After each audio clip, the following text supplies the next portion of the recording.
रयत करत होती कदर, आणि म्हणून तीच ठरली खरी इंडियन मदर.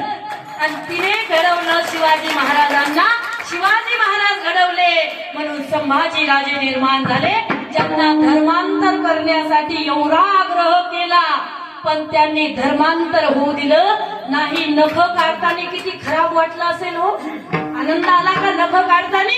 नख काढले आणि एवढंच नाही की जीभ काढून घेतली बाहेर, जीभ, तरी सुद्धा धर्मांतर करायला शिवाजी महाराजांचा सुपुत्र म्हणजे राजे संभाजी राजे तयार नाहीयेत. ही शिकवण आहे जिजामातांची, ही शिकवण आहे सद्गुरूची, आणि त्या सद्गुरूच्या शिकवणीवरती महाराज चालले.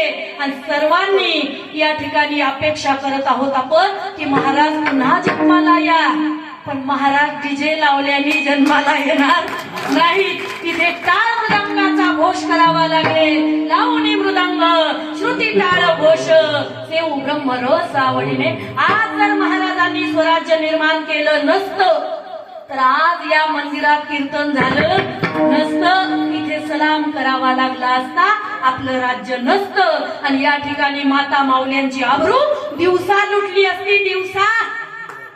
मग म्हणून या ठिकाणी जिजामाताने सांगितलं, बाबा बाया नाचवायच्या नाही, बाया वाचवायच्या आहे. शिवबा तुला बाया वाचवायच्या आहे आणि आईचं रक्षण तुला करायचं आहे.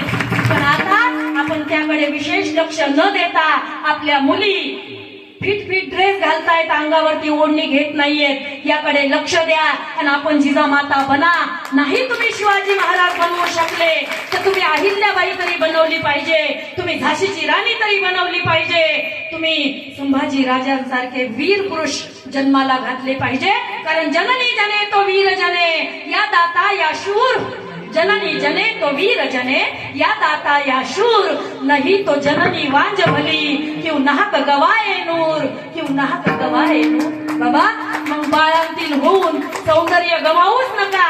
आणि जर गमवायचं असेल, जर तुम्हाला आई बनायचं असेल तर एकच काम करा, ज्ञानेश्वरी गाथा आणि रामायण महाभारत हे वाचा आणि घ्या आपल्या जीवनाचा उद्धार करून आपल्या गर्भसंस्कार द्या.